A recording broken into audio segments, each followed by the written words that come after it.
All right. And now we are sitting here again with Issa from Morphide. We have talked to her a couple times now, 2 or 3 times. And while I don't do a lot of interviews these days, I am laser focused on always keeping up with Morphide. Morphide, as you guys know that are watching this, they get requested quite often on my show, my live show on Twitch.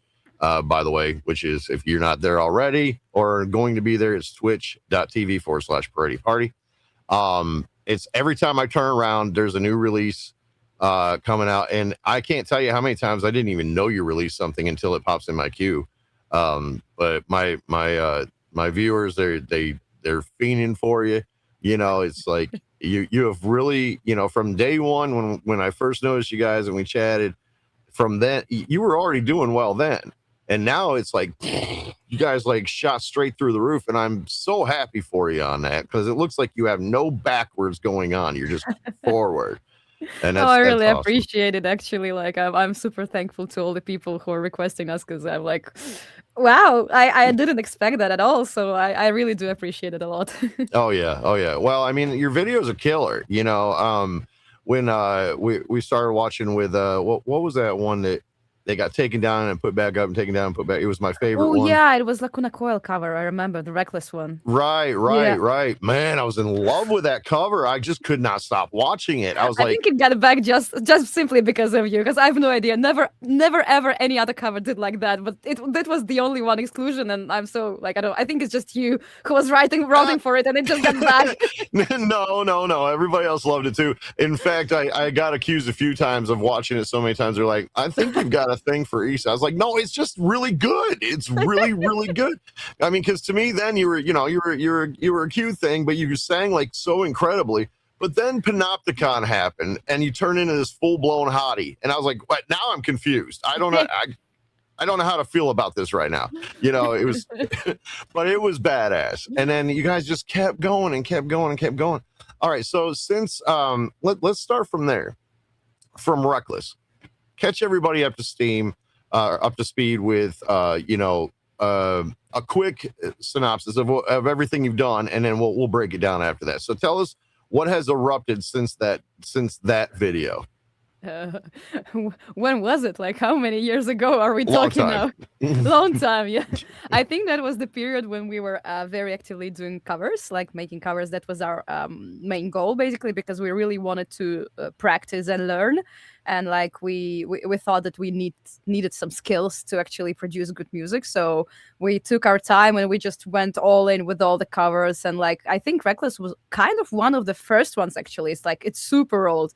So I think since then we made maybe like in total, I'm pretty sure that's around 100 covers actually. Many other bands, and sometimes it was like more chill and more pop even stuff. Sometimes it was like crazy stuff, but like you literally just pushing the boundaries and seeing how far we can go with like vocals and stuff.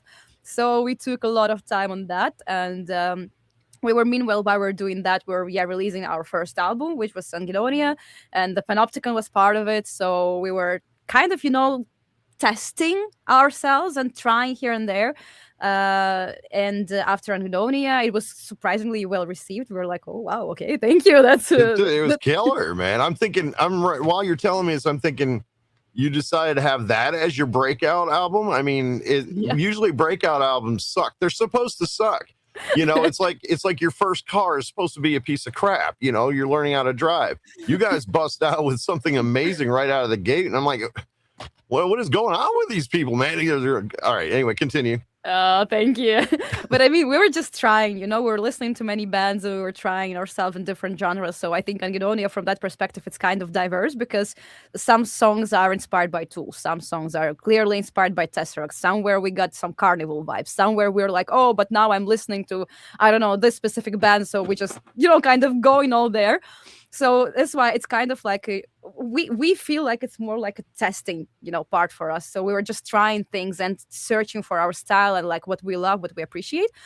And then after we finished Angedonia, like, I mean, we wanted to release it much earlier, but the pandemic and all of that thing, it just happened, and we were Yeah. trying to live through it. I know it was a long time ago, right? But we're catching up, so I think that's Oh fine. man, I don't think anybody's ever gonna fully catch up from that. I mean, it was like, I was trying to get the rest of the drums in here for people that like to watch it. Anyway, yeah, the whole pandemic thing really throttled a lot.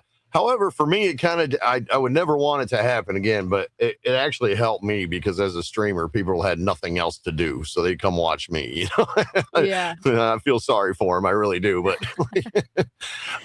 listen, the Panopticon video. I know we could go back and look at the other videos, but that was the first video for that album, right? No, actually, no. It was not. I think we were publishing almost every song with a video. There was a music video for Oh. every song. And our first one was Mayhem in 2019. I do in remember June. that. Yes. Yeah, like our first two videos were more like a plot-based videos, and then we went on tour with our two songs released, and then we got a Queen of That's Blame. awesome. Yeah, I mean, that was 6 times actually. Like, you could go on tour with two songs and you would actually have a kind of really successful tour, and that was okay. It was easy to book. So compared to now, it's actually it was nice. Touring was nice. Oh yeah, I used to love it. I did. It was like I used to call it that good headache. You get exhausted. You'd have a headache. You almost think I just need to sleep for a few days, but it was a good kind of headache. Where you're like, all right, like a bad hangover. You feel like crap after drinking, but somehow you find yourself at the bar again. It was really exhausting. I think that's the very correct, basically description. You are so tired, but you're so happy at the same time. So that happiness kind of drives you forward. And you're like, man, I just really need some sleep. But you just keep going. That's so cool. I hate this, but I love it. Yeah. Like, I'm just so tired, but let's keep going. Right. They knock on the door. You're on in 5 minutes. No, I'm not. Yes, I am. Okay. Exactly. So that was fun times actually, and I think I'm so happy we did it because right after that we were trying to think like, let's plan next tour. The pandemic, everything's closed, and then like we also kind of slowed down a lot because obviously, right. It was complicated, and we started also like we didn't know how to live through pandemic. So I think that we did some things wrong, and we kind of started getting in the not very nice place. Like, we found ourselves not really, not in the best. Okay, well, for the violin part of this interview, go ahead and tell us about the not so nice place. I think it's just, when you have some smaller kind of problems and you don't really pay attention to them, but then you're left alone with yourself in four walls for quite extensive period of time. All of that starts kind of piling up, and then you kind of, you start making it worse because what you need for a healthy, like, good life, you need good food, some sports, some social connections, purpose. All of that was just taken away. So we're like, at some point we figured out like, it's horrible. Like, we feel horrible. Life is horrible. Bad things are happening all around, and like, we don't want to do anything. Like, we're just so exhausted and tired, and like, there's just stuff going on. And it was pretty bad, I can say, actually. Like,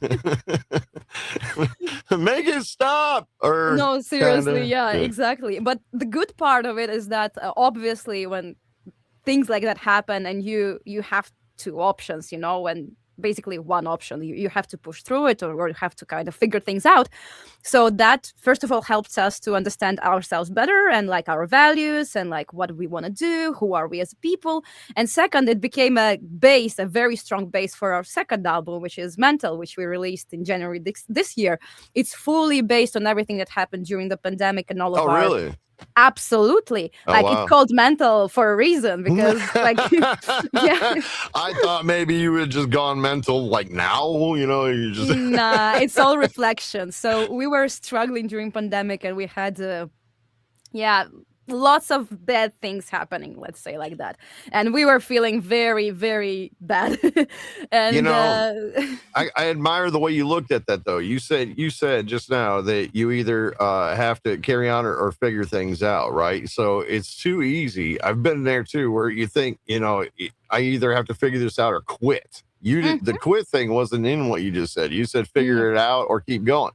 Yeah. I Yeah, can't, yeah. working on my 12th album right now. I cannot tell you how many dozens of times I thought I am done. I am so done with this, but I'm old, so you still got a lot of spark going in you. I'm allowed Hopefully. to call it quits, after all this time. But no, I really admire that. I think that's it's hard to do. It's hard to do, and bands like you guys that have that line of thinking, that scope on it, that either figure it out, keep going, or figure it out. The word quit wasn't in there. That's how you get it. That's how you do it, and that's how you strive, and that's also how you stay relative in this whole mess of the music industry, and Yeah. I can't believe major labels aren't like kicking your door in right now, but I feel very confident it's happening soon. The only thing I have to tell you is don't take the deal. I did that. We talked about this last time. I took some crappy deals. I'm still trying to get out of it, man. It's like, Still. Wow. yes. Well, you know what? This is your interview now. All right. So let's go into well, you kind of told us a little bit about mental. It was about the downtime and how you can lose your mind. And I know that one video I asked you last time if you had fake hair, you were pulling it out, and you said, no, that was really my hair I was pulling. And I was like, okay, cool. So I mean, was this album kind of reflective on that same kind of thing, or? So I would say like Angedonia was more about observations. So it was less of my personal struggles and more I was observing like my friends or like relatives or people around me. And like it was kind of, me reflecting on other people around me and trying to understand what's happening with them and like what's going on with them and what are they doing. But somehow mental became very personal because we became those people, Yeah. we got into those situations and we weren't really writing stuff when that was happening. So this is why there was a 3 or almost 4 year gap between 2 albums. But after we started figuring things Wait out, a minute, a 4-year gap? Almost, yeah. I mean, has it been that long since we talked? I mean, yeah, pretty long. Pretty long. Now I know why I got gray in my chin. Yeah. Bam, bam. The time goes You're like not that, old, man. it's just time flies, No, my goodness. I'm gonna take that. I'm gonna take that. Next time somebody says I look uncle-ish, I'm gonna be like, it's just time. I mean, that's what time does. Everybody gonna be there. Oh my god, it really does. But I mean, we released it in September 2022, and then in January 2026, we released Mental. So 3.5 years, right? Well, congratulations on the release. I got to ask you about the album art. It kind of looks like, and I'm not insulting this at all. It's beautiful artwork, but it also reminds me like if somebody sneezed in a napkin and then he just colorized it. So what is it actually? What's it actually a picture of? Okay, first of all, that was me. Like I painted it. I promise you that was not an insult by any means. It's okay. It's okay. You can keep going. I love beautiful. It is very beautiful. It really is. It's just the sneezing is just creative part. So did you sneeze on the canvas? No. I mean, no. No, actually, I had a vision in mind. Like I wanted to create something that is bright, kind of beautiful, but also I wanted to have those dark sneezing splashes. On canvas. Yeah. So I wanted to show that, dark fluidity that's flowing into that like bright, beautiful stuff. So I started looking into how to do that. And I started getting into like all of that acrylic ink and fluid art. And I got, I think like 12 or 13 or 15 options. I think I have in my drawer, like a stack of all the attempts to do something. And like, then I was like trying and watching what actually was reflecting mental the most. And when I chose it, I was like, yeah, this is it. I love it. It's like kind of bright and it's colorful, but then there's this black fluid thing flowing inside. Marbleizing a little bit. Yeah, it's great. Exactly. And then at some point, Chris came around and was like, oh, this is beautiful too. And this is beautiful too. We should make it like a cover album for like for the singles. I did notice that too. I saw that there's different variations in your singles over there on Spotify. And I'm like, okay, so they sneezed a lot. Yeah, actually, yeah. Like 15 it was allergy season, right? Yeah, absolutely, yes. Something else I got to tell you is you always did well. I mean, you seem to be in the past you're a little self-conscious about your English. Now you're like fluent. You know, That's my corporate job. that's That's your what corporate corporate does. job. Yeah, They make you that's speak English for your corporate job. absolutely professional corporate English. Do you mind me asking what you do? Marketing.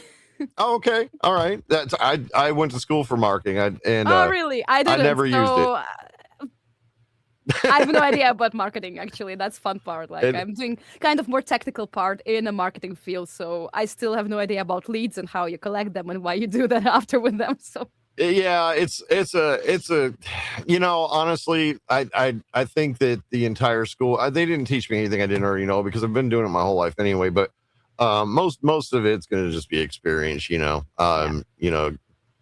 You know how it goes, networking and this and that. Like we're Mhm. networking and another thing. And this.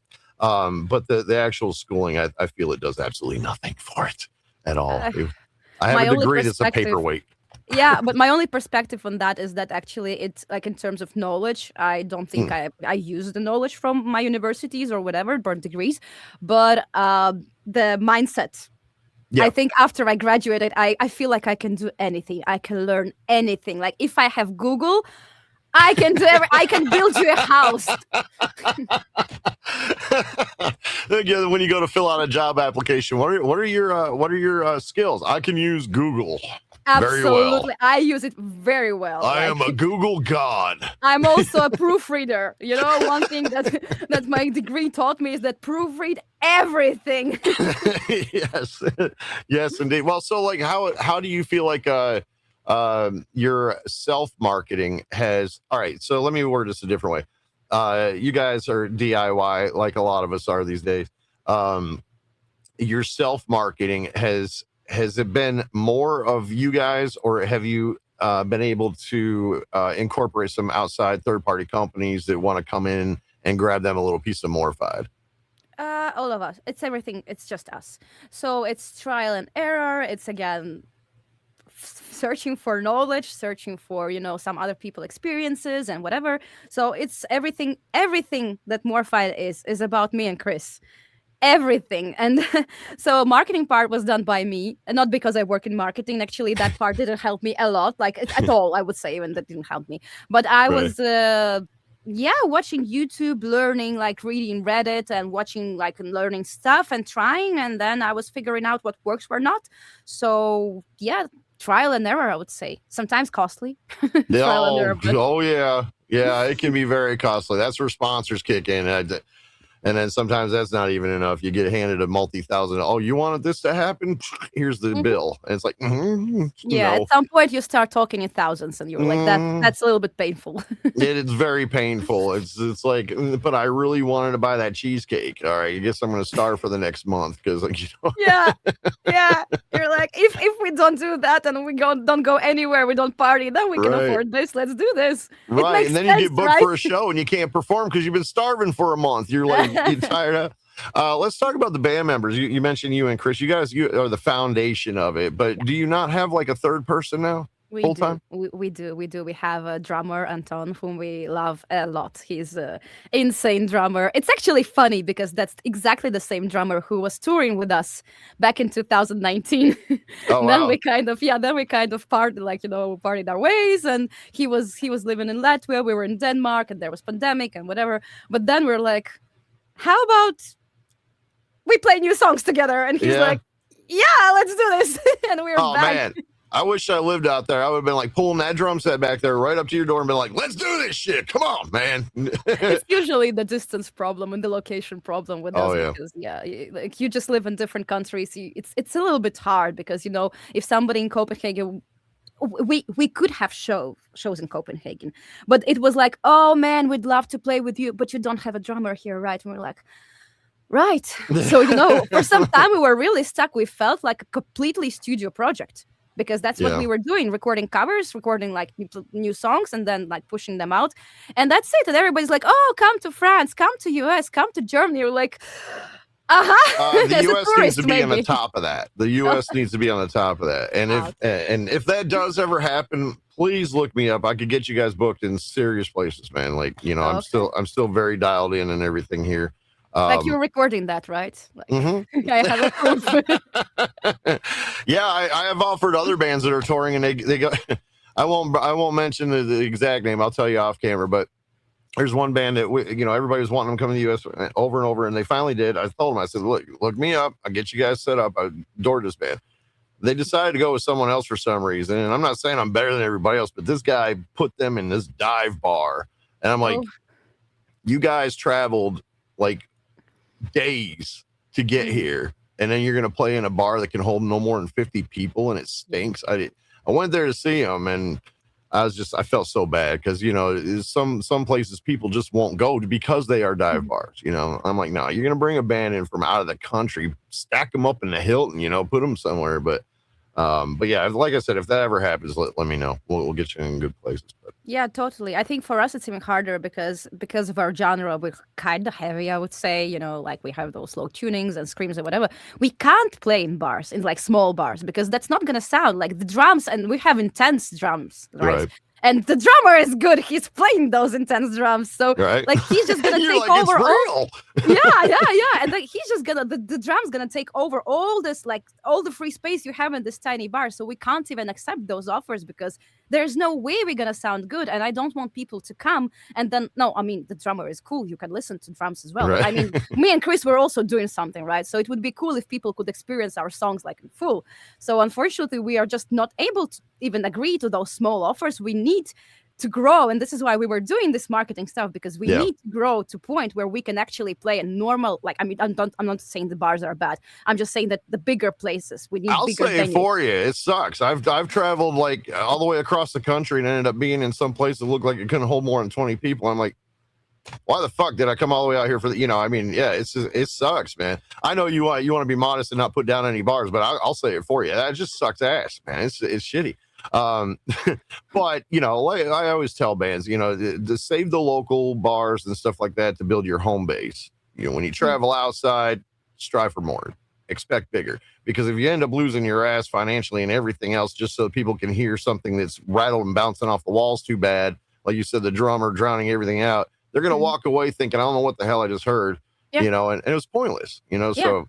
And it's also a shame, like, even as a person who really loves concerts and shows, and I go to concerts all the time, like, even I feel sometimes, kind of disappointed, I would say, because I love the band and I love their music, but then I can't hear it really well. And I'm like, that's a shame, because I understand there's light shows and, and stuff, but I actually came to listen to the band. That's my first priority. Like, I want to hear the music. So I think that's really important. Like the sound, the venue, the acoustics and stuff, that's super important. Exactly.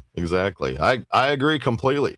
So with the three members in your band now, how does it work live with you guys with a bass player? Like I know some bands that have their guitarist has like a duplicator, something like that. So it just kind of plays the bass parts along with whatever they're playing. Do you guys have something like that? Is that what you use? First of all, I'd like to say that's the most popular question on any of our live videos. Yeah, every time it's like, oh gosh, just bring the bass player. I'm like, can you pay him salary? I will do that like gladly.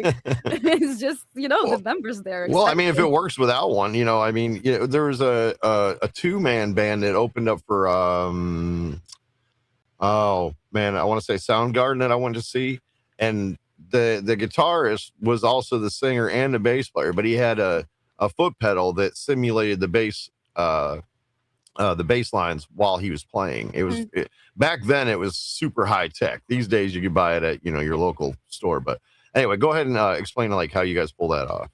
We do it much easier, honestly. It's just us three, and then since bass was recorded by Chris, like it's his bass, we just use it as a playback, and that's it. Oh, okay. So you use a backing track for the bass. Yeah, exactly. So Chris plays obviously live, 100% live guitar. I do my 100% live screams. I don't think we do have some backing vocals sometimes for the atmosphere, but I mean, excuse me, there's no like double tracks or whatever backing tracks for my vocals. If I fuck up, then I fuck up. I'm sorry for my language. And drops, of course. And then, you're talking to, right? You don't have to apologize for your language. Okay. Cool. So yeah, and then the bass is just, and the rest of the ambience is just the playbacks. Yeah. Okay. Well, that means that you guys must be human metronomes, because if you can align yourself with the backing stuff on every time, I tried that shit. It didn't work out for me. Of course, we have our in-ear systems. We have metronomes in our ears. Oh, do Everything's you? there. Okay. Of course, definitely. Like we cannot play our music without that. And like sometimes we have to adjust it from the song to song, of course, and even the part of the song to the part of the song because like our drummer, he's just like here I need like the quicker metronome and then slower, and then sometimes we literally in a song we're like 1, 2, 3, 4, like chorus 1 2 breakdown and one two Right. three. So we all do all of that, so of course, because we need to be very in sync. That's Right. kind of the consequence of the genre we play. You Mm. can't you can't you cannot not do that. You're right. There's no Right. way. Well, you have a lot of defined things going on in your music. It's not like that speed thrash that happens now, where all Mm. you hear is, and then every once in a while you hear this. Yeah, yeah, It's like I call that farm animal music because I have no idea. I went and saw a band that did that, and the whole time like I felt bad. All right, I was a little intoxicated too, but I was sitting there, and this band that was opening up, that's all you heard, and the singer, Mhm. I seriously to this day I doubt he said anything. It was just and I just sat back there going, old McDonald had a farm. Yeah.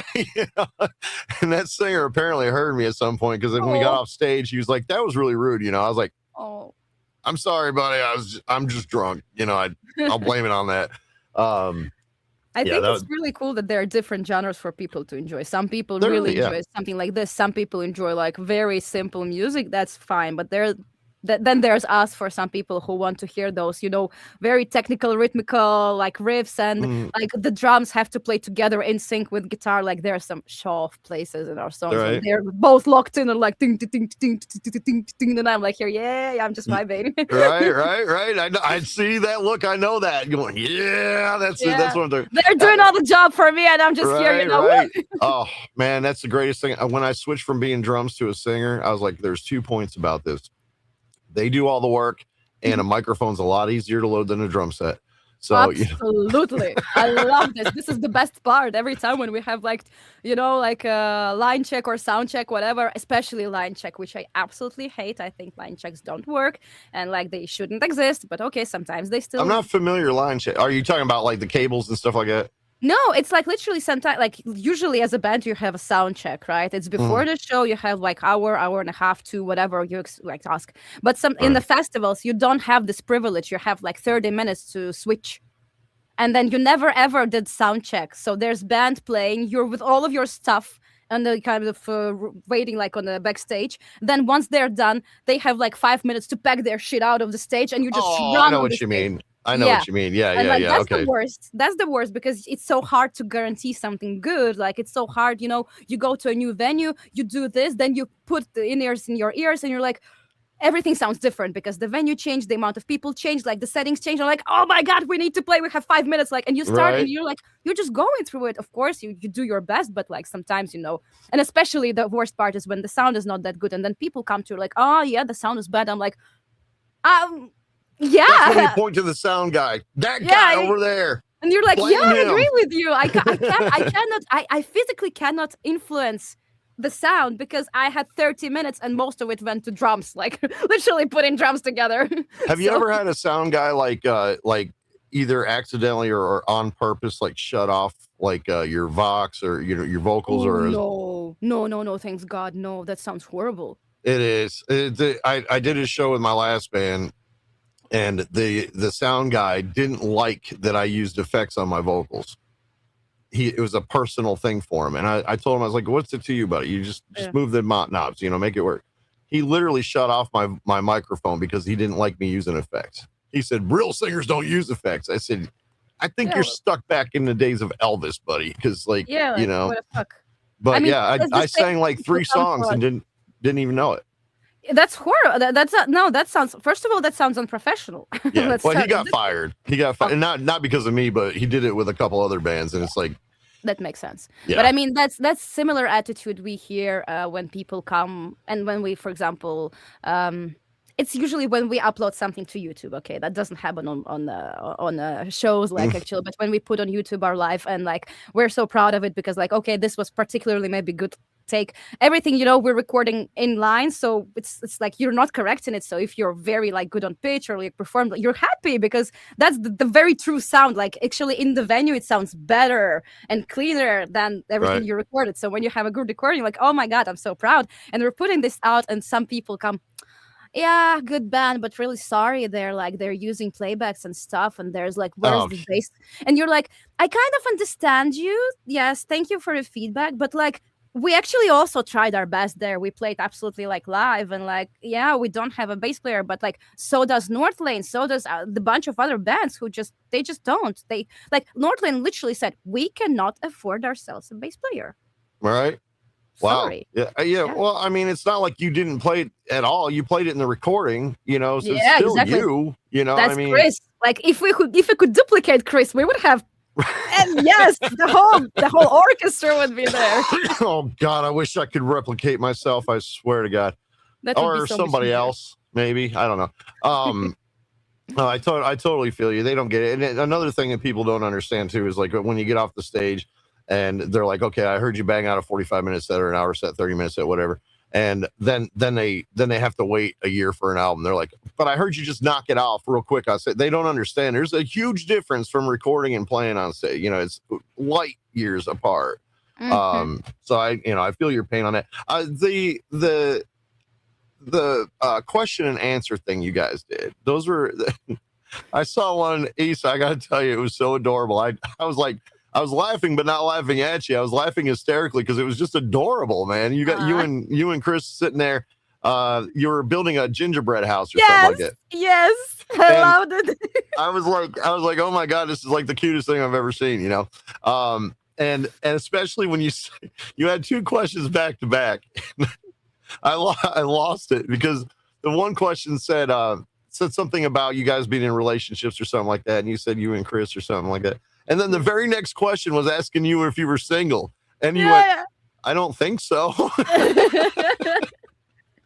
I was like, yeah, Issa turned into a full blown hottie. Everybody's like, that's not my intention, to be honest. Like I'm not Oh. trying, and that's actually the point I'd love to make, because for me, I find this kind of important.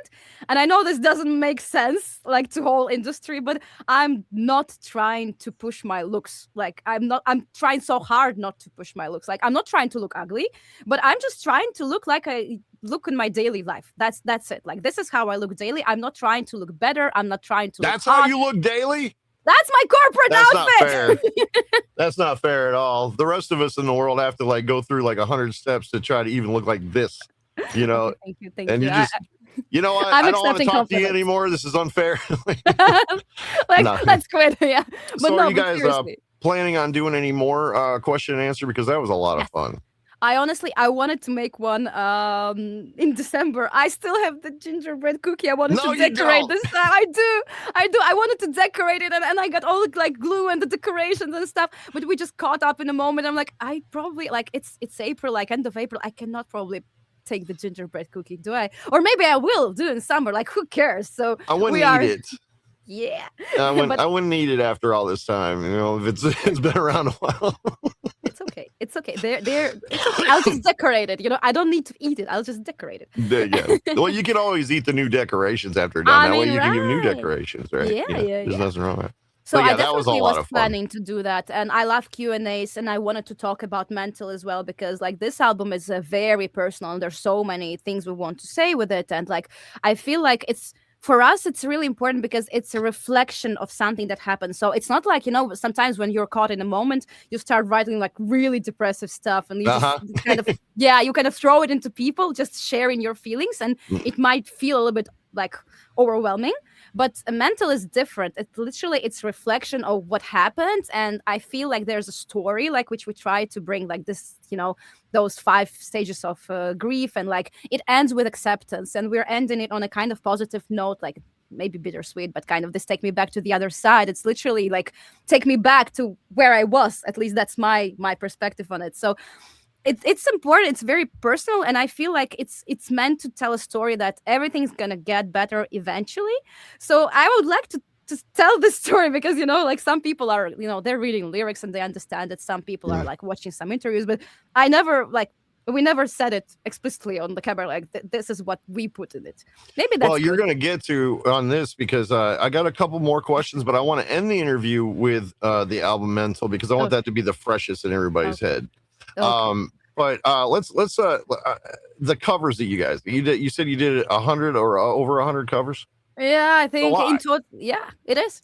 Yeah, I've only done a few. One of them was when I invaded yours. But I didn't really even do a cover. I just kind of sang a part on it. And Mhm. I never did anything more with that. I thought that was gonna like branch off. I was gonna do like several bands. You guys did the one you guys did, and then I was like, I'm done. But so for your covers, are you now that you're doing so well with your originals? Do you plan on doing any more covers? And if you do you have any specific ones in mind? That's a really nice question because I sometimes like get back to it myself, and I think we will do some covers. But the thing is that it will be purely based on my feeling at the moment, or like if I really enjoy the song. So it's not like I want to do it for I don't know, cloud or whatever. I don't want to, I don't know, but it's just I don't want to do it just for the sake of doing it. I don't feel like I really want to practice a lot. Like now No. I'm practicing with the songs, no, that's a lot. Yeah. I wrote some more, like I wrote a little bit maybe more than I wanted now. So I do get a lot of practice and stuff. So I kind of, the covers are becoming more like a fun part. So There you if go. I feel I have lots of free time and I'm in a mood, and I think I will try to do as much as possible like one take covers. So like Oh, those are great, man. Like yes. I love Tatiana's from Ginger when Mm-hmm. she does. Oh my god, she melts me. Yeah, I always call her my Absolutely. future ex-wife. I love that woman. But She's so inspiring to me. oh Like I yeah, literally I got so much inspiration from her. And yeah, I understand that might take either more time or less time, I don't know, but I feel like this is what would be interesting to me, to try these live covers. And like, first of all, if you're kind of a good singer, they probably should take less time and easier. You don't need to do anything about it. You just kind of do the basic mix and you're done. And right. second of all, like if I like the song, then I'll do it. But obviously, our priority now, since we got a full band and we're doing shows and all of this stuff, priority, of course, is like original music and stuff, because I feel like I loved what we did with Mental. I'm so proud of it, but I feel like we can go more, and there's so much to There you say. And go. Hell yeah. Hell yeah. That's what I like. It can be defeative. You get done with an album and it may not turn, get the traction you may Mhm. want and this and that. And it can be defeative. It can make you feel like, shoot, but you guys like just keep pushing and keep pushing and keep pushing. I know I look forward to hearing some future one takes, because they're just bad. I love that stuff. I'm not ever gonna do it because I have to record everything a million times to get it right. Yeah. So for me Okay. to do a one take, everybody would quit listening to me. But but you're now I know that you come from this was a question that somebody else asked me to ask you, and I cannot remember his name. Please forgive me if you watch this. Um, because you brought up how in one of the other interviews you mentioned how you start off. Was it a choir? Was it like a church choir? Or was it Yeah. choir in school? Yeah, church choir. Yeah, yeah, Yeah. that one. And the question was, did you ever feel like you just wanted to? I can't read. I have to remember it. But did you ever feel like you just had to start screaming heavy metal during a church choir? And and if you did you ever get in trouble for it? I never did. I never did that. Okay, like Bet I you never wanted did. to though, didn't you? I mean, like that music has its own specifics, I would say. Right. But I like, at least I feel like they're very accepting because they allowed me to show up however I want, and sometimes that means concert shoes and makeup and stuff. So you just kind of put this thing on top, and like you have a skirt, but then underneath there's like boots with such platform, and you're just kind of hello, hi, yes. And so I joked around it. I was like, I could see Issa standing in a choir right now and be like, "Amen," you know. yeah. That would be hilarious. If you ever do that, I want a video of it. All right. They, they'll kill me. They'll burn me on place, right on spot. I will not make it out of that church. Oh my goodness. No, actually, you'd probably end up with a few other followers. Some other people are sitting in the church being like, you know what? I've been waiting my whole life for this. I mean, it's been kind of fun because one time I was just I was singing and I was going down because like we sing on top and then we go down, and I just met my like old bandmate. He was like, "Sup?" I'm like, "Yeah, hi." We were both playing metal. I'm like, unexpected place to meet after all Right. these years, you know? Hey, It was small crazy. world, small world. Yeah, it is. So okay, let's knock this part out, and then I want to dive into the mental album. The song with me and you. All right. I cannot. It's like it's almost every time you pop on the screen, or I talk about doing a collab with somebody, because I've done a bunch of collabs. But the thing is those were all covers. Mm, Like I've knocked out a few covers here recently, and those are a lot easier. Bang them out, get it done. The song with you or anybody that I do one with, it's an original. It's going to take time. yeah. You got to put into it, because even though it's not your band, you kind of treat it the same way, because it's new stuff. So I mean, I'm going to let you speak on it, because I really think that they don't want to take my word for it anymore.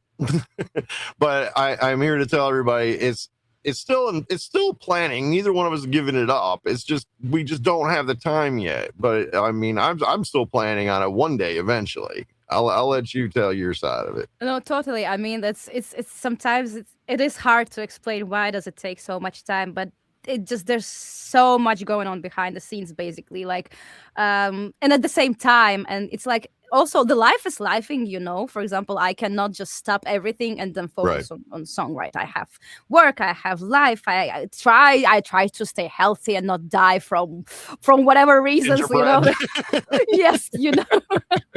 So all of that is happening, and at the same time because you're trying to squeeze some music, and then I have my project, obviously, and then I also sometimes I do some paid requests and stuff, because that's money, and like you need to Right. pay Yeah. bills. That's really nice. And then also at the same time you have to squeeze some fun projects for yourself, and then also from your side you have to deliver quite a lot to me so that I could start working. But then you'll have to wait for me to also, She as you said said. it. You guys hear that? I gotta do all the work. Yes, I mean that is true. I know that because that's what Chris is doing behind the scenes. Like as one man, basically in the band, you have to do everything from Right. the idea, generating the idea, getting that inspiration, then starting like coming up with all the parties for all the instruments. Then you record all the instruments. Then you have to do some basic, like production stuff, so that as a singer I can at least get something decent. And then I start my ideas flowing, and then I have to do all of that the same. Like I start thinking and like jamming. Then lyrics. I hate writing lyrics. It's so hard to me. Like I'm so proud. Like when I come up with the good lyrics, I'm happy with. But the process is just so painful. It can take like ages. Seriously, Yeah. I get stuck on this part a lot. So But it you will and me take. both. It can be tough. I mean, especially Yeah, when you think that you're being very poetic or very deep or whatever it is you're feeling at the time, you're writing it down. You go back 2 days later and you look at it and you're like, "What the yeah, fuck did I mean by that?" You don't yeah. have any, Well, when it comes down to doing that song, don't worry, I will cover everything, the lyrics and all that stuff, and I'll hand it to you and be like, "Just make it sound pretty," And well, we'll do some vocal collabs. All right, so I hope everybody that's been consistently asking, now this satisfies your hunger for it. I am flattered though that people want it so bad though. I mean, I That's think it's cute. great, because like there's no other artist that I've worked with, any collabs or anything, where people have wanted it this much, but they are hammering for this one, and I'm like, it cracks me up, because they have no idea what the hell we're even gonna write, because I don't even know yet. So for that, I hope we don't disappoint them. I doubt we will, Yeah, but I think it's very also important to notice that, like, even though it's like not for my band or whatever, but there's some always in any collaboration there's this reputational thing. There's mhm, this level, the threshold you just cannot, you cannot accept the lower. So right, that's the kind of the also tricky part, because you can't do something like really fun and goofy, like, yeah, I'm just gonna yeah, jam for 30 minutes and send you whatever. Nope. no, I feel like I owe people a good stuff. Like I yeah, cannot, I'm never trying to do bad stuff. Like if that happens, like, I'm sorry, that's not intentional, but I'm always trying to no, do my best. Like that's really like I'm always trying to do my best at that stage of life. Obviously sometimes I look back and like, whew, yeah, that yeah. was that. Oh, I have thrown away so many tracks I can't even tell you. Well, and I've never heard anything that you guys have released that sounded anything less than amazing. I mean, and I mean that sincerely. I mean, there's periods of times where I'm like literally addicted to your guys' music. Like it'll be on rotate. Oh, thank you. But and we did talk about making it just a fun goof off thing. I think what we talk about, sweet corn or something like that. Yeah, something like that. But Yeah, it has to be, it has to be a good level of goofiness. yeah. I think Still, my intolerance to the world right now has kind of stripped away my humor with that, So I'm like, mhm. no, we're gonna write something badass. Fuck that. All right, so I want to give you this time now. I want to deep dive into Mental. I want to push this album. I have not gotten a copy yet, but I plan to. I did get one of the old other ones, and I noticed that you have it on vinyl. I'm jealous. I've always wanted to have my stuff on vinyl. That is like wickedly awesome, man. But I some things I would like you to highlight on, but I want you to just talk off your own mind and your own heart about this album. But has this the one thing that I'm curious about the most is if this album has increased any more interest and exposure for more shows and stuff like that, or has it about just kind of like kept the stream steady for what you already had? Uh, I'll first start with vinyl because I'll Okay. give you. I'll shout out to a really cool. He's also a reactor. I'm trying to pronounce the channel right. I think it's like Cryoflame Audio Forge. He recommended us print on demand vinyl. No, So you he pronounce it wrong. It's pronounced Peredy. I'm kidding. I'm kidding. Go ahead. I'm gonna shut So up. he actually recommended us a company that prints print on demand vinyls because we were also looking into vinyl options and we were like, oh yeah, no, that's not happening. The price is Yeah. incredible. That's enormous. Like it's so expensive. You're like, no, no, no, no, no, no, no. And you can't buy like 10. You need like Yeah. 200 or something. So we were always like, okay, we just won't have vinyls ever. And then he actually said, oh guys, look at this company. They're actually like they are making print on demand vinyls. And I was like, wow, that's so cool because like I don't even pay anything. I don't have to buy those vinyls. Yes, of course, that's I can't control price here, like and Right. stuff. But and for my own collection, I have vinyl at home just for memory. Well, I it's had a, good to have that as an option to yeah, release I had to too. pay the full price. Of course, I don't have this option to get it for €5 or whatever, right? So Mm. I paid the whole price, the same as a consumer. But the fact that if you really want it, you can get it. I appreciate it so much. So shout out to Cryoflame Auto Forge. Like he really helped us with this a lot. And we also have like a Nudonia we made on vinyl, and we now made Mental on vinyl for those who really want who appreciate vinyl. So I'm super thankful for that one. So if you decide you just need to make a master for vinyl, and you can get it. I'm going to be hitting you up for that info. Do they ship worldwide? Yeah, All I think yeah. Yeah, I think so. Sweet. I Yes. definitely want that information. Because I'm on my 12th album. I got a lot I could put on a vinyl, and it's like this uptick of people wanting vinyl now. It's like Yeah. and I'm with you. I'm like, every time I looked into it, they want like $2,000, $3,000, $4,000, $5,000 up front. I'm like, who do you think I am? I mean, like, dude. And the worst part is, even if I decide to invest that amount of money somehow, I'm never getting it back because I cannot sell so much. Like I don't have those huge numbers. And even with those print on demand, I can see that like we sell at least like 10 times more CDs than vinyl. So right. like that, you have to be pretty big to afford that. So we're not that big. So I'm really thankful for that print on demand option. Yes, you will be. I really hope so. But the life is. I have full confidence in it. I totally do. And two things are going to make it happen. A, gingerbread houses. B, the song with Peredy. I'm just saying. No, I'm kidding. I'm kidding, right? I'll start with going to like sampling my gingerbread house. I was waiting for the laugh, but now I'm like, okay, bad comedian. All right. Anyway. No, I'm just trying not to really, take over all the space here. But back to your question about the streams. Mhm. I was blown away. I did not expect this album to perform as good. I was hoping for a jump, but it was almost not almost, it was 3 times more than I wanted. So actually the amount of streams was like, it was so satisfying. I mean, the number is number, right? You open it, you're like, wow, and then you live your life. But it was so cool actually seeing that so many people kind of liked it, and like somehow it was doing good on Spotify, and it was doing really well in terms of merch. Like people are buying it, like people are buying it online, people are buying like the CDs.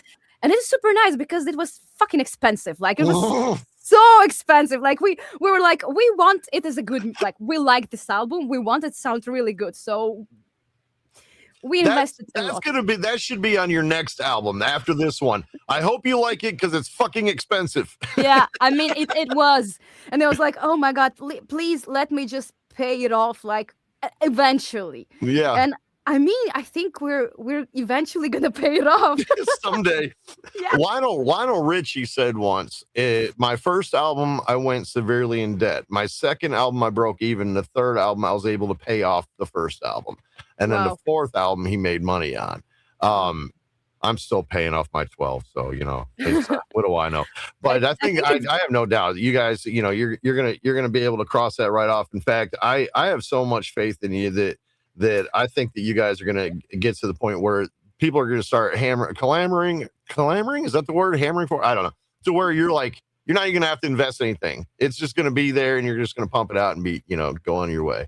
Oh, that would have been amazing. But I mean, I'm pretty happy where we're actually with all the streams and all the attention and the feedback. Actually, I love feedback. I like reading because people resonate with it. So, people are sharing their stories and I'm like, oh my God, this is just amazing because it makes me feel, something that I created, something that people also, they listen to it. They have feelings, they have emotions and they share it with me. I'm like, this is incredible. Honestly, the feeling of that is amazing. I'm so happy with how it all it's working, and like I see that we will hopefully and sometime I think we will start earning from it eventually. You're like, I think sometime maybe, yeah, maybe. I mean, it takes time. That's adorable.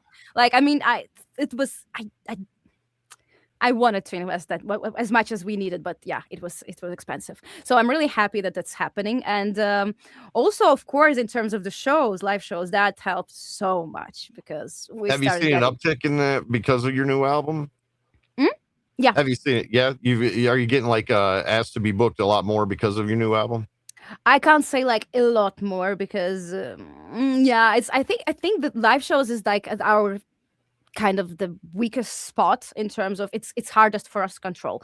So when people ask for vinyls, print on demand. If people ask for merch, we already found the contacts where we love the t-shirts, the quality is good, the CDs are nice, like we can do that. Like people ask for behind the scenes, like we're doing behind the scenes, but then people say like come to blank whatever country, right. And we're like, we're trying. And the problem is that I didn't expect this to be so hard because in 2019 we're like, we're just go with 2 songs. We're just gonna go and tour Europe, and we just went and toured Europe. And then like we have 2 albums. The second one is performing really well. Like we have one of the songs, the Save a Lie, which we didn't expect to blow up at all. Like we just kind of released it for fun. It has a lyric video. We didn't even film a video or whatever, and it has like surpassed 300,000 streams on Spotify. Congratulations. Hell yeah. Thank you. A lyric video. My God. That's unheard of. I mean, most people will quickly turn off on a lyric video. I always discourage it, but I mean, on YouTube it's not doing so well, but on Spotify it went really well. Yeah. On YouTube it's not so good, but I mean, the Spotify like 300,000. Like, I released this for fun. Like, I didn't expect this to be a good song, and then people like, "What are you singing in live?" I'm like, no, like we didn't. I mean, we're now in a hurry. We're rehearsing so much because like we need to sing it. So like it does perform real well. And then I'm writing to like some booking agencies and stuff, and it's so hard. And the feedback I got like from the guy which we were working with together when going on the tour like 6 or 7 years ago, he said the market is oversaturated, at least in Europe. It's so oversaturated that booking agencies you have nice numbers, but then they're choosing the best of the best because they have so many options.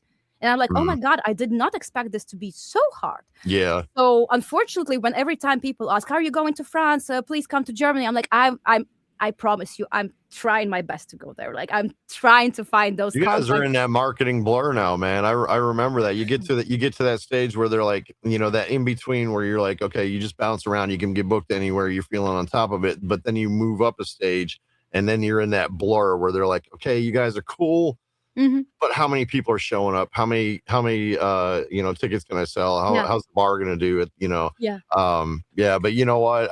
You guys are gonna break through that in no time. I have seen so many bands that weren't anywhere near as good as you guys, and even this energy. Look at the energy in this interview. You know, it's like you guys are seeing the legit Issa. Every time you see a music video or something like that, look at her. She's bubbly as hell. I mean, she's just naturally like she's the real deal. Um, Mhm. so when you talk about like other people's experiences and stuff like that, did you for your the mental album, did you incorporate like other people's stories too, or is it just more of a personal thing? No, all mental was very personal. So in this time, and I think for the third album, maybe I'm actually gonna, I don't know, maybe not, but for mental, Yeah, I would advise against it, honestly.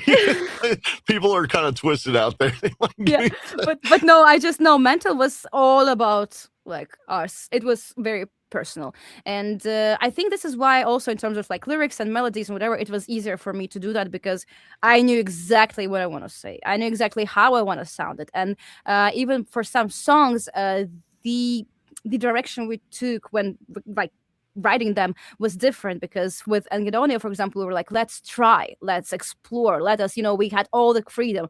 But for example, with a depression song on the mental, I was like, we need this and this. It should be slow paced. It should be heavy. It should be like that and that and that, and it should end with a breakdown. So we had kind of, like very clear like what I wanted to hear in the end. And when I was composing vocals, I wrote something and I was listening to it. And I was like, but that sounds too epic. That's not what depression sounds like. I need something different. So it was completely different attitude. We had specific emotions in mind when writing songs. We had specific. We wanted, Excellent.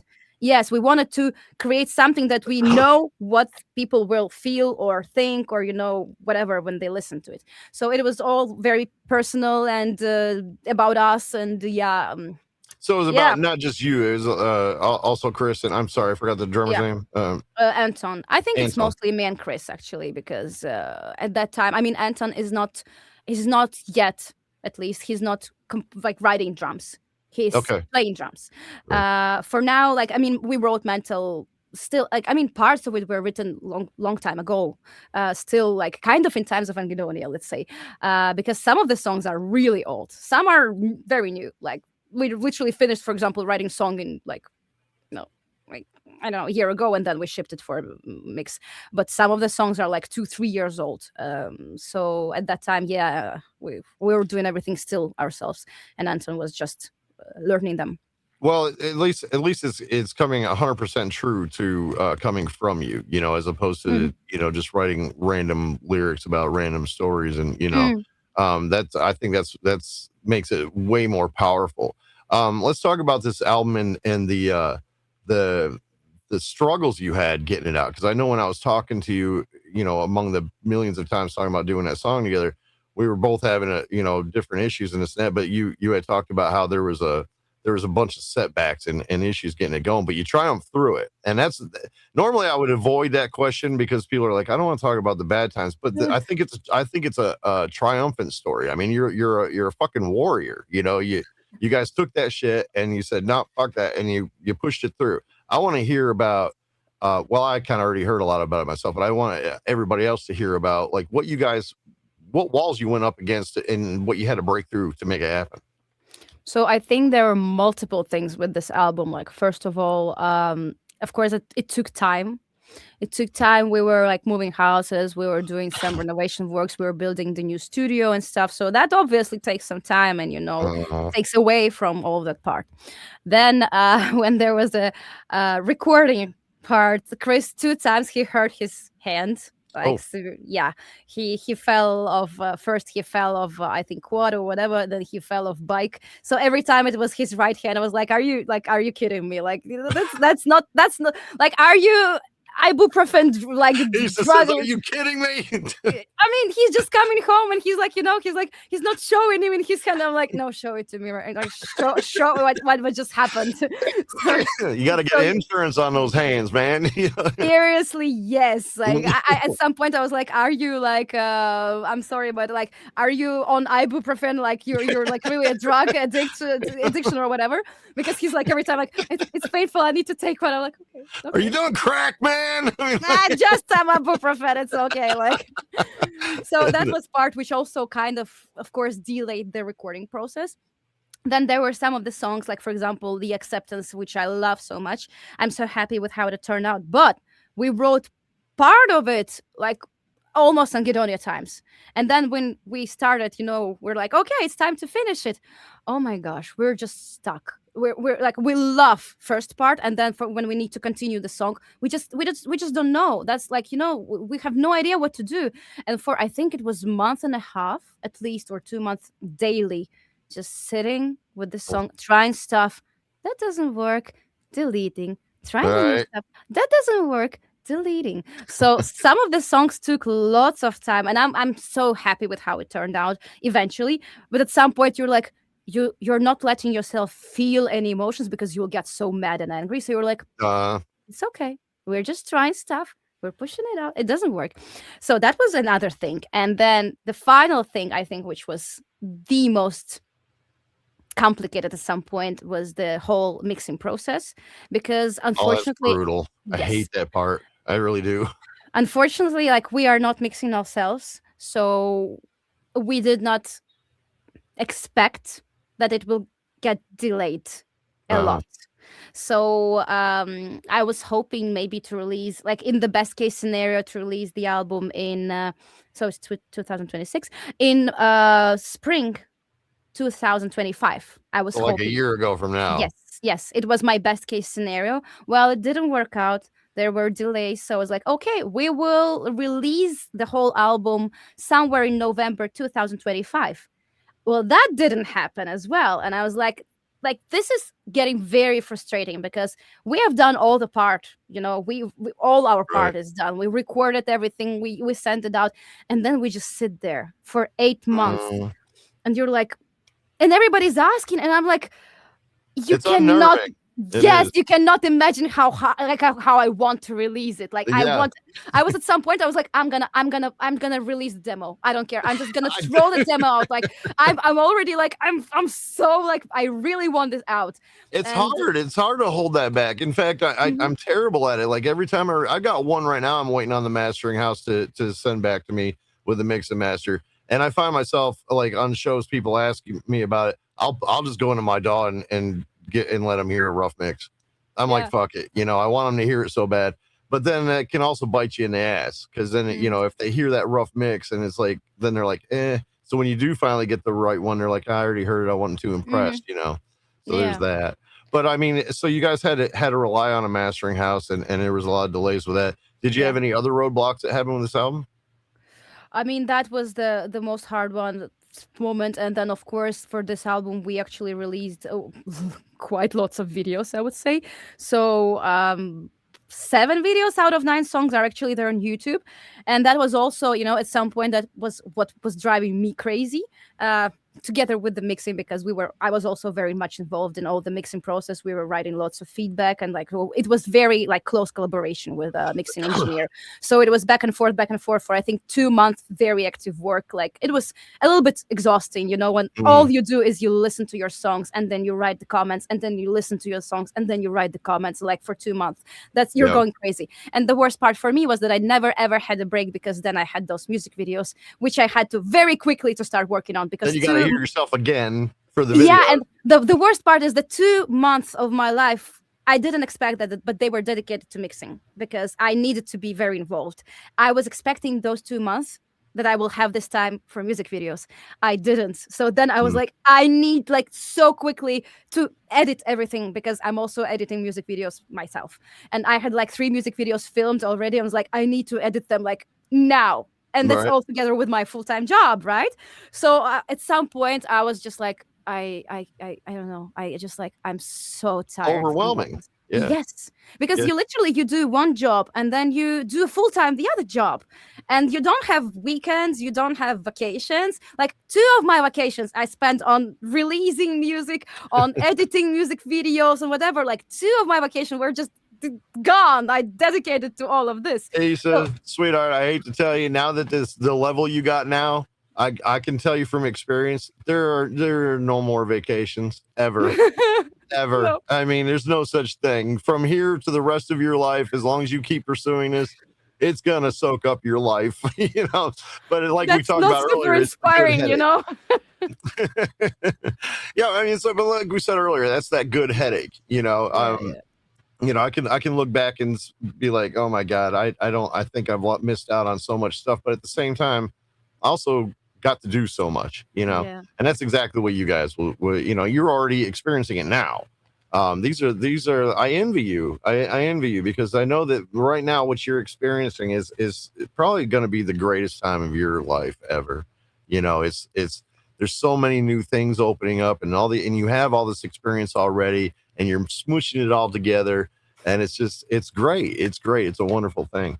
Um, do you have any other kind of highlights about this new album that you think people should know or just you want them to know?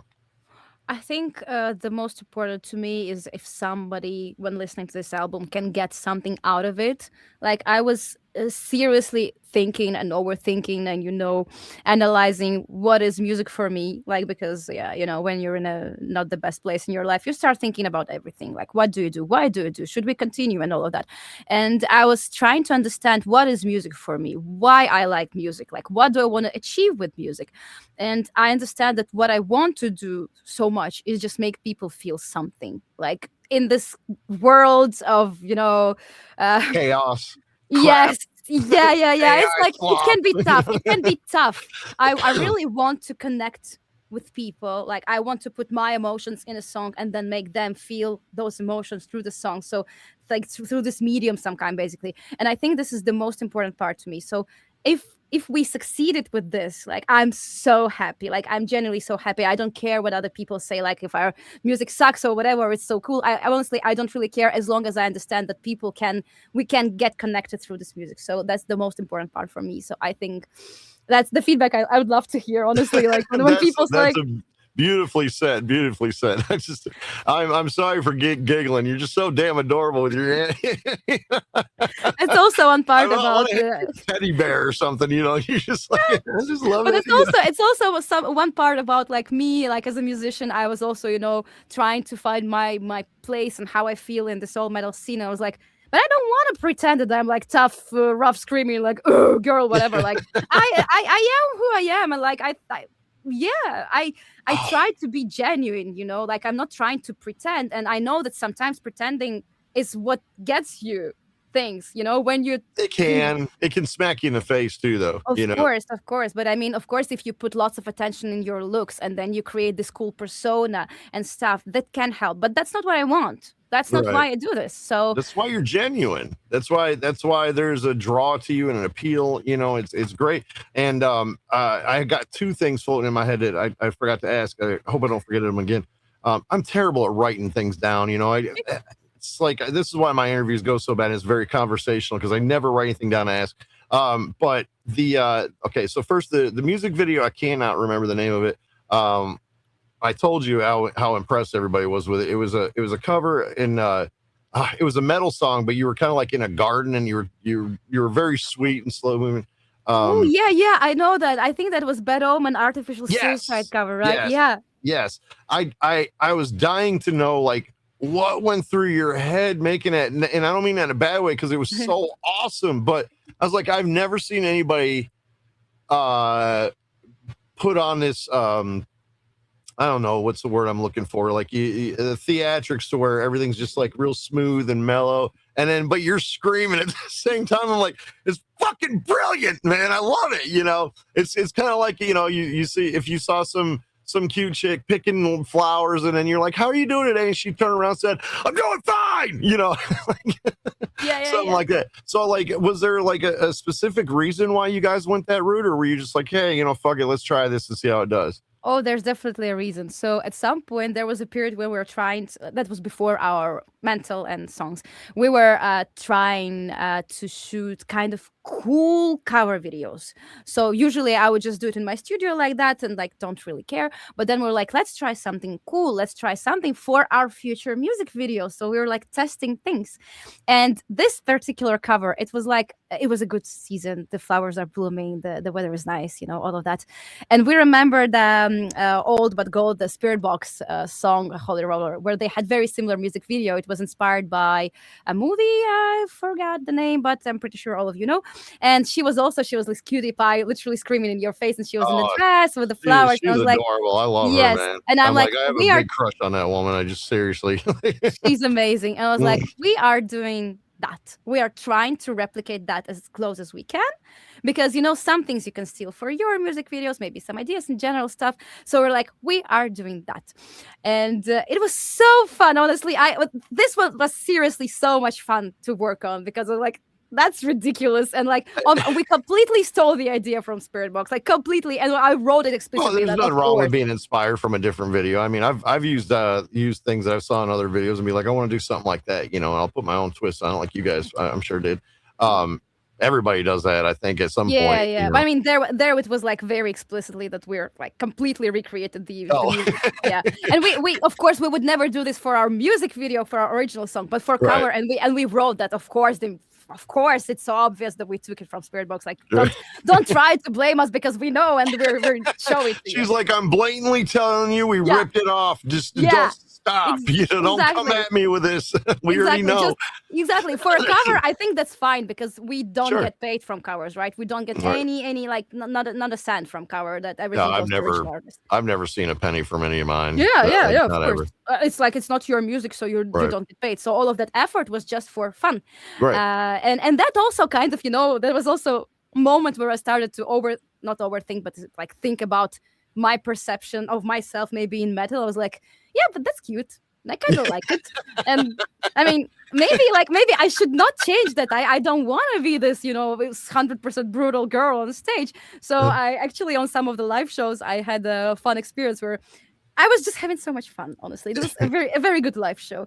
And I was just kind of like laughing and being cute. And you're like, oh my guys, I like you so much. And kind of dancing. And people were coming to us like, what the hell did just happen? Like, they thought you were high, didn't they? Yeah, and like I'm not the biggest girl, in life. Like I'm no, you're like tiny. You're itty bitty.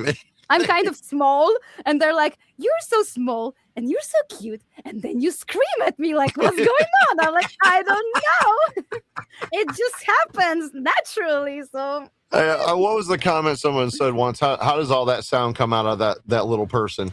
And I was like, she's just badass like that. I don't know what to tell you, years of practice, guys. No talent in me. Like years I don't of buy practice. that for a second. I mean, come on, now I have no doubt that you have practice, but I know you've got natural stuff going on. There's nobody that can pull that stuff off just natural, for after just practice. I mean, you even said you came from a background of singing though, so I mean you got natural. Yeah, but not screaming. And I'm still going actually to vocal coach now, just Really? for clean. Yeah, I'm going 2 times a week for my clean vocals to make sure that I just I think if I that need coach to. makes you sound like that, then I'm on the next plane to go meet your coach because I mean she's fantastic. Like she's amazing, and like she's doing for me so much because like during the live shows I had some trouble switching between like techniques because the clean vocals is one position, and then I have high, powerful, low, quiet, and then I have screams, and then I have some false chord grit, and all of something just fall in your place. It looked like something just fell behind you. I didn't mean to interrupt you, but I want to make sure it's nothing important. No idea. All right, I'll be clipping that out. Sorry, I didn't mean to. It looked like something fell, and I thought, oh shit, Anyway, I mean, it didn't kill me, so it's okay. It didn't fall. Right. Am I dead yet? Don't worry about it. All right, sorry. Exactly. Continue, please. I can't even remember what I've been saying. I'm so sorry. What was the question? I don't know. Oh gosh. Oh, you were talking about the different techniques of singing, yeah, right? Yeah. So I was switching, the switch. Basically, I wrote so many different stuff and songs, and there's so many stuff going on, and there's so many different techniques going on at the same time in one song that at some point I was like, it's so hard for me to kind of, switch everything here because you can't really touch it, you can't really see it. It's just happening. You don't have a flip switch. You just click. Exactly. You just need to do it. And I was like, I feel like at this point we start having more live shows. They're getting longer. We're getting like 1 hour sets and stuff. I feel like I might need some help. So it was the first time when, after I think 6 or 7 years, I was like, I don't need help with screams. I think I need help with my clean vocals. And that was the best decision ever, because she started like, she's really great. And she's listening to me like, you had tension here, here, and here. Let's start working on this. And I'm like, oh my God, that's so great. And it helped my screams so much, because I didn't even know I got this tension in different, parts of Wow. my, yeah. And so she started removing those different parts that were creating tension, and my You made it screams, they sound like got, it was surgery. Did she like cut you yeah, open and removing yeah. parts? No, it was all actually, I was performing the surgery on myself, because she can only guide me. Again, this is, you can't touch anything here, so she can only guide me.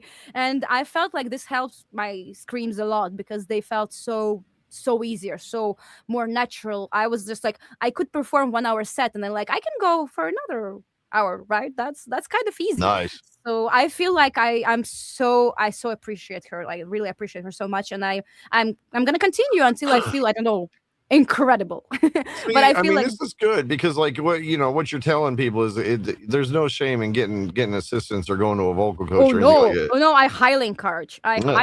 Like, I don't think actually you should waste lots of time by trying to understand or figure out stuff yourself. If there is somebody who can help you, like, Yeah.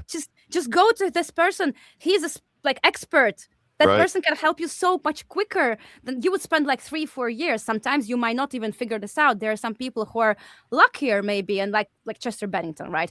I heard his interview, how Mike Shinoda just said, "Can you do the same but scream?" And he screamed, and I'm like, I'm sorry, that didn't work for me. Like, No. Well, yeah, Chester was a very unique individual. I actually got to talk to him several times, and oh my God. oh man, it was a treat. But he was just always just a normal guy next door kind of thing, you know. And I asked him for advice. I remember once upon a time, and he didn't really have a lot to share because his was just natural, you know. I Yes. mean, but I think more times than any, he just kept telling me, just keep trying. I don't know. Yeah, exactly. Because he doesn't know what he's doing, right? Right. He's just doing it. And I'm so happy for him. Like, I'm so happy for people like that who just, they somehow figure this out, and then they cannot be, for example, vocal coaches, because Right, because have they don't no know why. Right, yeah. Yeah, Rest in peace, Chester, by the way. And exactly. But if there are vocal coaches who understand this, all of this, mechanism, like they were studying for this, just do it. That's so cool. I love vocal coaches. I think I had vocal coach every time for the past 7 or 8 years. I never stop. I just switch them. Like, can I sometimes borrow yours? Can we fly her over here and let me borrow her for a few I can give you a years? couple of online ones, as well. Like, that's also an option. But I Right. think vocal coaches are cool. I highly recommend. I think you just need to find the one. The one that fits with you. Yeah. Yeah. Kind of like a mental therapist, you know. You got to find one that's in tune with you, you know. Absolutely. Yeah. And then you stick to that person. Now the live show thing, we're coming to an end here. I always get long winded, but especially when I get to talk to people I actually like. You know, I've done interviews and I'm just like, get this over with. You know, but the one time that somebody put on in the queue in my show, it was a live performance, and I thought, well, this is different. I don't think I've ever seen them live. You had us all chomping at the bit for more. I mean, you guys were so good, and the energy, forget about it, man. I'm like, these guys are the real deal, man. Every single time you hear a song, see a music video, you're all this stuff every single time. And now even the video, like I said, it's late for you. Your eyes are bloodshot. You're tired. You've been doing all this stuff, and you're a warrior. You're still bubbly as hell. So my question is, every single band in ours has their own reason and their own thing. What gets them to that point on that stage. I want to know what makes Isa supercharged and do that bouncy thing that you do. I don't know. I question myself all the time. I don't know. It's not crack cocaine, y'all. No, right. No, I don't drink. No substances. I don't smoke. I don't even take. I can't take caffeine because I get how it's called, acid reflux. So I'm drinking herbal teas. Like it's the hardest I can get. Yeah. I eat these things like candy, because because I do all the substances. I've got, well, I can't, I showed a bottle of liquor once, I got in trouble. I have that. I have my iced tea, my coffee, my cigarettes. I mean, I put so much crap in me that I got to eat these Tums, you know. I But literally I take none of that because because yeah, I don't do that. So I think and that's weird, but for some reason I never, I think in my life, I had a fear of stage. So every time, there are people who are like, oh my God, we've been doing this for 10 years, but I'm still kind of, the show. And I'm like, and my only idea is like, I want to get on the stage as quick as I can. Like, oh, when are we doing this? So only Issa would break out in the song about it. I want to get on there. I want to do this. Yes, I don't get scared. So I think I get some kind of excitement from being on the stage, and but I have no idea what's driving me. Honestly, I'm still thinking about it. Maybe I'm gonna have a song or like a whole album about it. There you I'm go. still... A whole album about. Now there's an idea. An album about making an album. And all the struggles and everything. Song number one. I'm writing this song. Anyways, now I'm getting silly. I still got to do my show tonight too. All right. So give us a rundown of your discography and what's coming up in the future. Okay, so first in 2019 we released our debut single Mayhem. Then in 2022 we released the debut album Anhedonia. Then in January 2026 we released Mental, and we already started working on new songs. So what we started practicing with Chris is traveling and working from there, and it worked fantastic. Like, I loved it so much because you're just, you don't have this life that's taking time, like all the food, all the cleaning, like all the plans, friends are in far away, your family is far away, and we've been doing that. We're just we bought Chris a headless guitar, which you can just undo, right? Put it in bag, like literally, and you just go with a backpack in a plane. Easy. A Right. PC, paired headphones, a sound card. Yeah, that's it. And we started traveling to some places, and then we really work until like a whole day, write songs, whatever, compose. Then we go and explore the city or explore. We usually go to mountains. We really love mountains. So we've got like this, I think, at least 4 or 5 songs already. Of course, these are just ideas. We are shaping them, but we are not planning to stop at all. I really hope we'll be able to release something kind of way sooner than the bands would normally do, because we are not planning to, we were very frustrated with the fact that it took us so much time in between the albums. So our goal is to make that, period of wait much narrow it down. Yes. Well, I have no doubt that you guys will be able to do that. You guys, you never cease to amaze me, all the time. And honestly, every time a video comes up, I always make the statement out loud that I'm thinking. I'm like, yeah, I know I got to get with her and work on that song. But every time, I mean, it's nothing but what's the word I'm looking for? Inspiration. I'm like, we got to make this happen. Because you just kind of radiate that. A lot of bands don't. They give you what they got. You watch it. It's cool, great song, kick ass, and then you move on. But you guys radiate awesomeness, man, to where it's inspiring. It makes you want to do more, and I think it's great. Am I talking like a dumbass because you're like no, it's just really, actually, it's so cool. It's so cool to get feedback on. Yeah, you are. But I mean, it's so nice to get a feedback on what you're doing, especially since we're not a full-time musicians, right? That's what we do in our free time, which we don't have anymore. Like, we don't have the privilege of free time. Yeah, that's gone. So sometimes you're tired, like you are so tired, like, and you are, yeah. It never stops. I'm like always exhausted, Yeah, so you start thinking about like a lot about why you do this, or like, should I just sleep or whatever. And of course, it's so nice to get some feedback that, like, that people appreciate or get inspired, or anything. It's super nice. This is one of the things that drives me, actually. Good. So now, if Chris ever tells you, I just don't have the energy today, you grab him by the shoulders and say, no, we have to do this for Peredy. We have to. We had similar conversation at some point, but he was like, I just don't want to do this. I'm like, okay, Yeah. not gonna happen. Nuh-uh, not on my watch. You went full Claire Huxtable on that. I don't think so. Nuh-uh. No, girlfriend. No, you don't. Exactly. Well, this was a whole lot of fun. I hope we get to do it soon. And tell Chris, you know, and the oh God, I'm so terrible. What'd you say his name was? Antone. Please tell them at some point. I would like to interview all of you guys together. If that's possible. Maybe, you know, I don't know, if you show up at a gig too early and you have a lot of time to kill, we can hook up and then, you know, chat it out real quick, and that'd be something on there. I will upload this to YouTube. I'm probably going to play it.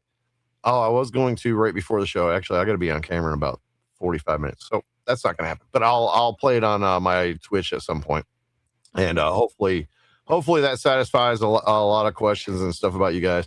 I know that you guys are doing great here in the States. You know, with at least from what I can see from my Twitch shows. I mean, people are just, you know, on it. Local band Smokeout is another Twitch streamer that he's like my brother from another mother, you know, another he always does the shows at the same time. I'm going to try to plug you guys into his thing. He's got a pretty good fan base, you know, so you know, he does a lot of the local band stuff, and you know, if you guys can land an interview with that guy, forget about it, man. He puts me to shame. You know, you're talking about exposure like crazy. So I'll see if I can't get you guys lined up, but he's California time. So his hours are even lower than mine. So you guys are way different night and day. But I look forward to more. And if you get any more videos like of you guys live shows and stuff, and it's not quite released yet, don't feel bad about sending it to me first, so I could be the first one to see it. I'm just saying, you know, you don't have to be ashamed of that. It's okay. It's to let your buddy Peredy see it. I'm just saying. All right. Anything else you want to plug before we end this? I don't know. I just want to say that I really appreciate all the support, and I love the communication. I think, yeah, that's the answer to the question you asked like an hour ago. I think this is one of the drivers, actually, the communication, the emotions, the connection with people. So I really appreciate that, and I'm so happy people are listening to our music and they're liking our music. So yeah, just a genuine thank you to all of you. There you go. Well, on behalf of me and anybody else, you're very welcome. Just don't stop. We want more. Try. Okay. All right, Issa, hang tight. I'm going to end the recording, but thank you so much. Tell the rest of the band that we all said hello and we love them and we want more. And, you know, big hugs to everybody all the way around. Okay. Will do. All right. Thank you. And